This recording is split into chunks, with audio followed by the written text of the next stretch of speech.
नमस्कार. ठळक बातम्या. अमेरिकेत नुकत्याच पार पडलेल्या होनोलुलू आंतरराष्ट्रीय महोत्सवात डिड यू नोटीस या भारतीय माहितीपटाला संकलनाचं पारितोषिक जाहीर झालं आहे. या पार्श्वभूमीवर या माहितीपटाचा घेतलेला हा वेध. निसर्गानं माणसाला विविध गोष्टी दिल्या आहेत. या सर्वच गोष्टी खूप सुंदर आणि आनंददायी आहेत. फक्त याकडे पाहण्याचा दृष्टिकोन सकारात्मक असावा लागतो. सकारात्मक दृष्टिकोनातून पाहिल्यास अगदी कुरूप वाटणाऱ्या गोष्टीही अत्यंत सुंदर दिसू शकतात. सौंदर्य हे शुद्ध सुंदर मनाच्या डोळ्यांनी पाहायला हवं, हाच विचार मांडलाय डिड यू नोटीस या माहितीपटात. मूळचा अभिनेता असणाऱ्या मिलिंद गवळीनं या माहितीपटाचं दिग्दर्शन तसंच छायांकनही केलंय. याचे निर्माते मयूर शाह असून जेसल यांनी संकलन केलं आहे. त्यांच्या संकलनाला नुकत्याच अमेरिकेत पार पडलेल्या होनोलुलू महोत्सवात पारितोषिक जाहीर झालं आहे. कथेच्या बाजातून हा माहितीपट उलगडत जातो. लहान मुलांच्या निरागस पण सारं काही टिपून घेण्याच्या संवेदनशील वयात त्यांच्यावर चांगले संस्कार होणं गरजेचं असतं. हाच धागा पकडत अतिशय कुरूप समजल्या जाणाऱ्या कावळ्याची सहवासातून माणसाबरोबर जमलेली मैत्री अशा प्रतिकात्मक कथेतून मिलिंदनं विशुद्ध स्नेहाचा, जगाकडे सकारात्मक दृष्ट्या पाहण्याचा विचार मांडला आहे.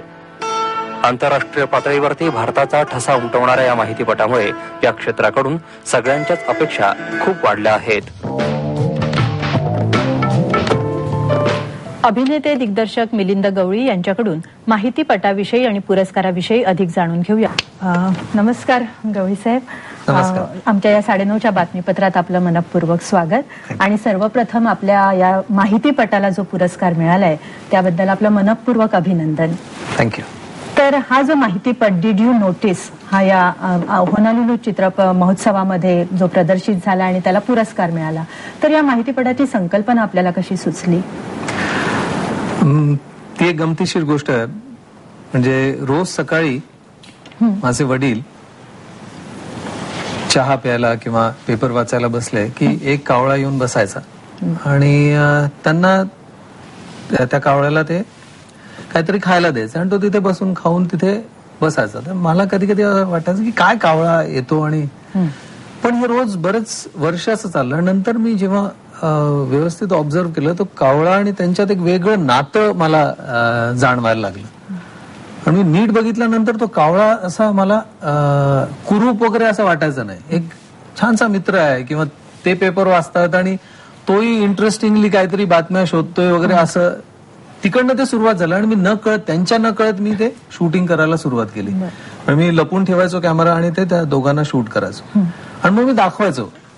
तिकडनं ते तो थॉट आला आणि ही डॉक्युमेंटरी झाली. पण मग आंतरराष्ट्रीय या महोत्सवापर्यंत हा चित्रपट कसा काय पोहोचला आणि जेव्हा अशा ठिकाणी जेव्हा प्रवेश आपल्याला हवा असतो तर त्याच्यासाठीच्या काय चाचण्या आहेत? आंतरराष्ट्रीय स्तरावर हा पोहोचला त्याला 2 माणसं कारणीभूत आहे. एक तर आमचे जवळचे मित्र मयूर शाह जे प्रोड्युसर पण आहेत आणि अशोक राणे जी आहेत. तर त्यांना ज्या वेळेला ही संकल्पना सांगितली की असा तर ते म्हणाले खूप छान थॉट आहे, हा इंटरनॅशनल थॉट आहे. आणि मयूरजींचं कसं होतं, त्यांनी देवकी प्रोड्यूस केला. हा मराठी चित्रपट त्यांनी लंडन मध्ये दाखवला. त्याचं प्रीमियर लंडन मध्ये केलं, त्याला सबटायटल्स वगैरे दिले. त्यामुळे तिकडचं जे इंटरनॅशनल जे होतं ते मयूरजींना त्याची माहिती होती. अशोक राणेंकडनं बरीचशी माहिती मिळाली आणि मग त्यांच्या थ्रू हा प्रवास होनोलुलू पर्यंत गेला. पण मी जसं आता विचारलं, काय चाचण्या त्याच्यासाठीच्या काय असतात प्रवेशासाठीच्या? त्याच्यासाठी फिल्म फेस्टिवलच्या ज्या चाचण्या असतात ते प्रत्येक सेक्शनला जजेस असतात. त्याचे डिटेल्स मला माहिती नाहीत कारण तिकडे कसे ते निवडतात आणि हा चित्रपट ते निवडतील किंवा त्याला एडिटिंगचा अवॉर्ड मिळेल असं स्वप्न सुद्धा वाटलं नव्हतं. ही गंमत म्हणून किंवा माझी एक आवड हॉबी असते तसं मी ते शूटिंग केलं आणि यांनी ते प्रोत्साहन दिल्यामुळे ते तिथपर्यंत पोहोचलं. आता खरं तर तुम्ही एक अभिनेते म्हणून सगळ्यांना जास्त परिचित आहात, तर अशा वेळेला एक दिग्दर्शक आणि प्लस त्याच्या जोडीला छायांकन अशी दुहेरी भूमिका तुम्ही या माहितीपटाच्या संदर्भात बजावलेली आहे. तर तो एक अनुभव आम्हाला सांगा. तो अनुभव म्हणजे मी या डॉक्युमेंटरीमध्ये कावळ्याला सुंदर म्हटलंय. त्यामुळे मला नाही वाटत या थॉटवर कुठला डायरेक्टर माझ्यासाठी ही डॉक्युमेंटरी त्यांनी केली असते. त्यामुळे मलाच ती करावी लागली. तो माझा थॉट होता आणि मला आणि छायांकन जे कॅमेरामॅन जसे मित्र आमचे समीर आटले किंवा संजय मेमाने जे आहेत ते इतका वेळ ते देऊ शकले नसते. म्हणजे कमर्शियली ते पॉसिबल नव्हतं, कारण हे 1.5-2 महिने कंटिन्युअस त्याचं शूटिंग चाललं होतं. त्यामुळे मला स्वतःलाच ते शूट करावं लागलं आणि त्या मी फॉर्मॅटमध्ये जे शूट केलं तिथे म्हणजे हे प्रोफेशनल कॅमेरामॅन्सची गरज नव्हती. आणि मला कसं होतं, मला माझ्या पद्धतीने ते शूट करायचं होतं. कारण दुसरा कॅमेरामॅन किंवा दुसरा डायरेक्टर असता तर ते खूप कठीण झालं असतं. मला एडिट पण मला स्वतःला करायचं होतं. पण नंतर असं वाटलं की हे सगळंच आपण करू शकत नाही, पण ऍटलिस्ट थॉट आपण मांडू शकतो. याआधी देखील तुम्ही काही कौटुंबिक विषयावरच्या माहितीपटांचं दिग्दर्शन केलेलं आहे. तर हो, त्याच्या आधी जे मी केलं ते मी माझ्या जवळच्या मित्रांसाठी किंवा माझ्या नातेवाईकांसाठी. मला कसं की मी कवी किंवा लेखक नाहीये, त्यामुळे मला जे वाटतं की मला जे मांडायचंय ते ऑडिओ व्हिज्युअल फॉर्म मध्ये मांडायला खूप सोपं जातं, की ते लगेच कळतं, फारसं मला त्यांना एक्सप्लेन करावं लागत नाही. आणि याच्या आधी मी मयूर शांसाठी एका प्रोजेक्टसाठी बेंगलोरला गेलो होतो आणि तिथे त्यांना ते श्री श्री रविशंकरांचं आश्रम शूट करायचं होतं, त्यांचं कार्य शूट करायचं होतं. आणि मी तिकडे गेल्यानंतर सहज माझं काहीच तसं काम नव्हतं, ते शूटिंग चाललं होतं आणि मी एका कोपऱ्यात बसलेल्या मेंटली रिटार्डेड मुलावर माझं लक्ष गेलं आणि तो फार गडबड करत होता. माझं सारखं लक्ष तिथे, बाकीच्यांचं सगळे कॅमेरेज आणि सगळ्या लोकांचं लक्ष श्री श्री रविशंकरांकडे होतं. माझं त्या मुलाकडे लक्ष होतं. मी कॅमेरा आपला घेतला, तिथे त्याला शूट करत होतो. ते शूट करत असताना जेव्हा म्युझिक सुरू झालं, त्या म्युझिकचा त्या मुलावर खूप वेगळा परिणाम व्हायला लागला. तो अगदी शांत व्हायला लागला. नंतर मग थोड्या वेळाने तो तल्लीन व्हायला लागला. आणि मला इतकी गंमत वाटली की अरे, हे जो ट्रान्सफॉर्मेशन आहे हे आपण शूट करूया.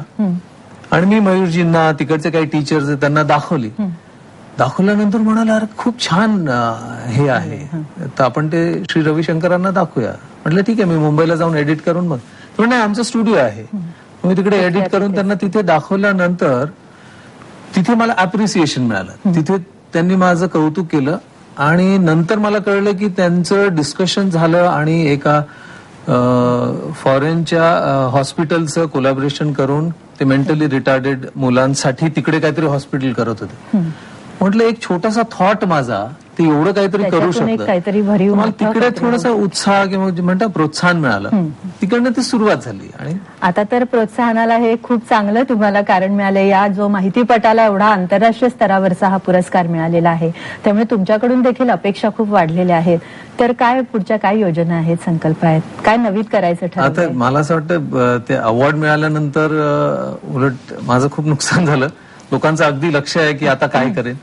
पण बरेचसे ज्या गोष्टी ऍक्टर म्हणून मला करता आलं नाही, म्हणजे ऍक्टर हा एका रायटरचा थॉट मांडतो किंवा डायरेक्टरच्या सांगण्याप्रमाणे करतो, तर या माध्यमातून डॉक्युमेंटरीनी मला जे सांगायचं आहे ते खूप चांगल्या पद्धतीने मला सांगता येईल. जसं मी स्वतः सिगरेट किंवा दारू पित नाही, पण मला ऍक्टर म्हणून बऱ्याचशा वेळेला सिगरेट प्यावी लागते की कॅरेक्टर आहे. आणि बऱ्याचशा वेळेला मला निगेटिव्ह रोल्स दिले जातात तर ते सिगरेट मला त्रास होतो. पर्सन म्हणून, कॅरेक्टर म्हणून खूप छान असतं ते. तर मला नॉन स्मोकिंगवर, जसं एक आपल्याच दूरदर्शनच्या भिंगाडे त्यांनी एक डॉक्युमेंटरी केली होती, किती 1.5 मिनिटाची डॉक्युमेंटरी होती आणि ती म्हणजे इतकी सुंदर प्रभावी म्हणजे ती ठरली की 2 काड्या आणि एक सिगरेट पेटते, त्याच्यानंतर दुसरी पेटते, तिसरी, आपल्याला कळतच नाही. आणि 1.5 मिनिटानंतर जेव्हा पुलबॅक होतं त्या सिगरेटची तिरडी झालेली असते. याचाच अर्थ कुठेतरी हे जे तुम्ही आता जे वर्णन केलं, म्हणजेच एक क्रिएटिव्हिटी ज्याला आपण म्हणतो, जे थॉट प्रोसेस आता तुम्ही जे सांगितलं, त्याला फार महत्व आहे माहितीपटाच्या संदर्भात. आणि बरेच तरुण मंडळी अशी धडपडत असतात. तर जाता जाता थोडक्यात आम्हाला सांगा की त्या तरुणांना या क्षेत्रात वाव आहे का, ज्यांच्याकडे अशी क्रिएटिव्हिटी असेल आणि त्यांना या क्षेत्रात वाव आहे का, आणि करिअर म्हणून त्यांना हे करता येईल का, थोडक्यात सांगा. मला असं वाटतं की तरुणांनाच या क्षेत्रात वाव आहे. फिल्म करणं एक्सपेन्सिव्ह असतं, कठीण असतं, खूप पैसा लागतो.